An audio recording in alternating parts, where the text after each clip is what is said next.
품격 있는 아재 여러분 안녕하십니까? 빨간 아재입니다. 내일은 5.18 광주 민주화운동 39주년이 되는 날입니다. 그런데 개인적으로 저는 올해 5.18 기념일은 왠지 좀 소감이 남다릅니다. 감회가. 여러분 각각의 소감이 있을 테니까 제 감정을 굳이 얘기해서 강요하지는 않겠습니다. 그래서 오늘은 좀 차분하게 국가가 국민에게 행하는 폭력, 즉 국가폭력과 우리의 헌법에 관한 얘기를 짧게 좀 해보려고 합니다. 그리고 제가 여러분께 5.18을 맞아서 책을 한 권 추천을 하려고 합니다.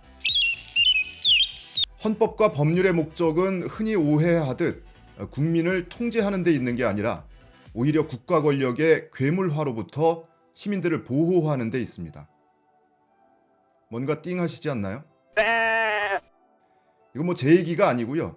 법학자 김두식 교수가 쓴 헌법의 풍경에 나오는 한 구절입니다. 제가 오늘 소개해드릴 책이 바로 이 김두식 교수가 쓴 헌법의 풍경이라는 책입니다.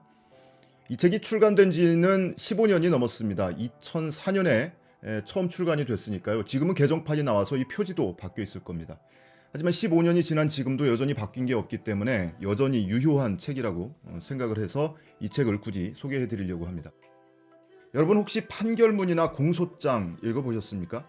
공소장이라는 단어가 어떤 개념인지에 대해서도 정확히 모르는 분도 계실 테니까요. 공소장은 그렇다 치고 판결문은 정말 온갖 어려운 단어와 문장으로 구성이 되어 있습니다. 심지어 사전에도 안 나오는 그런 그들만의 단어, 이런 단어를 좀 쓰기도 하죠. 혹시 여러분 선의, 악의 이런 단어를 어떤 의미로 이해를 하십니까? 선의라 하면 착한 뜻, 악의라 하면 나쁜 뜻.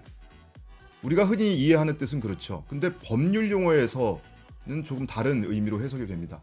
선의라는 것은 어떤 사실을 모르고 있는 것, 악의라는 것은 어떤 사실을 알고 있는 것. 그래서 선의의 A, 악의의 김씨, 선의의 박씨 이런 표현을 판결문에서 왕왕 보게 됩니다. 이거는 사람들에게 이해하라고 쓴 게 아니고 자신들만 이해하는 그런 용어를 씀으로써 사람들에게 오히려 이해하려고 하지 마라. 오히려 너희들이 모르는 법률적 지식, 그거는 우리만, 판사, 검사, 변호사 등 일부 법률 전문가들만 이해하는 영역이니까 너희들은 모르면 입을 다물라. 바로 이 헌법의 풍경은 그런 법조계의 구분짓기와 이 시민들의 오해를 통렬하게 깨주고 있습니다. 전문가가 썼지만 시민들을 바라보고 썼기 때문에 어느 책보다 쉽게 읽히고 쉬운 문장으로 쓰여 있습니다. 내일은 국가가 행한 폭력으로 인해서 자국민 수백 명이 죽고 수천 명이 다친 그런 민주항쟁을 기념하는 날이기도 합니다.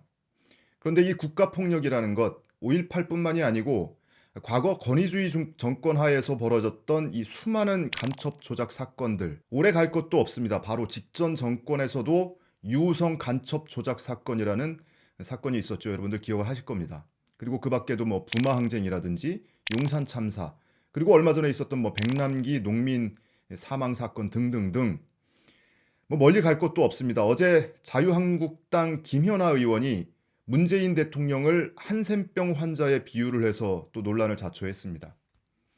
한센병은 일제강점기부터 박정희 정권 시절까지 국가기관이 질병에 걸린 국민을 한자리에 강제 수용을 해놓고 강제 노역을 시키고 감금하고 폭행하고 심지어는 강제로 낙태까지 자행을 했던 국가폭력의 대표적인 피해자 집단이기도 합니다.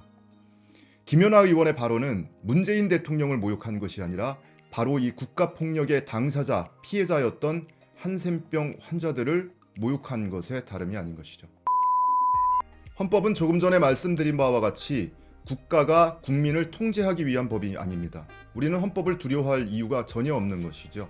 오히려 국가가 자국민을 탄압하거나 자국민에게 괴물화된 정권으로 돌변하는 것을 막기 위한 법체계입니다. 그래서 오늘은 오늘의 헌법이 있게 만든 5.18 39주년을 맞아서 이 헌법의 풍경 머릿말 일부를 읽어드리면서 오늘 영상을 마치겠습니다. 법률 전문가들은 우리와 구별되는 뛰어난 사람이므로 그들이 입을 열기 시작하면 우리는 그저 입을 다물어야 한다는 일종의 신화도 존재하는 것 같습니다. 그래서 편해지는 것은 법률가들입니다. 전문가의 탈을 쓴 채 자신들이 무슨 잘못을 저지르더라도 모르면 조용히 해라, 이 한마디로 모든 비판을 봉쇄할 수 있기 때문입니다. 그럴 때마다 상식적으로 이해할 수 없으면서도 전문가들의 그 한마디에 주눅들어 조용히 물러나는 것이 시민들의 삶이었습니다. 그리고 그런 억울함이 쌓여 법에 대한 엄청난 불신의 벽을 만들어냈습니다. 그게 우리가 처한 오늘의 법 현실입니다.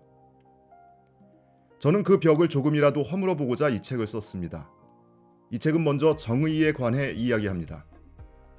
우리는 그동안 승자의 일방적인 폭력이 지배하는 까닭에 표면상 평온해 보이는 사회를 법의 지배로 오해해왔습니다. 그러나 그것은 법의 탈을 쓴 폭력의 지배에 지나지 않습니다. 신의 명령과 같은 절대적인 규범이 사라진 세상에서 정의란 결국 올바른 절차와 합리적인 토론을 통해서 함께 만들어가야 하는 것일 수밖에 없습니다. 정의나 진리를 찾아가는 이런 과정을 일부 전문가들이 독점해서는 안 되며 그럴 수도 없습니다. 그런데 정의를 찾아가는 그 과정에 시민이 당당한 주체로서 참여하기 위해 반드시 짚고 넘어가야 하는 것이 국가, 법, 법률과 인권의 문제입니다. 헌법은 국가를 언제든지 괴물로 변할 수 있는 위험한 존재로 바라봅니다. 헌법과 법률의 목적은 흔히 오해하듯 국민을 통제하는 데 있는 것이 아니며 오히려 국가 권력의 괴물화로부터 시민들을 보호하는 데 있습니다.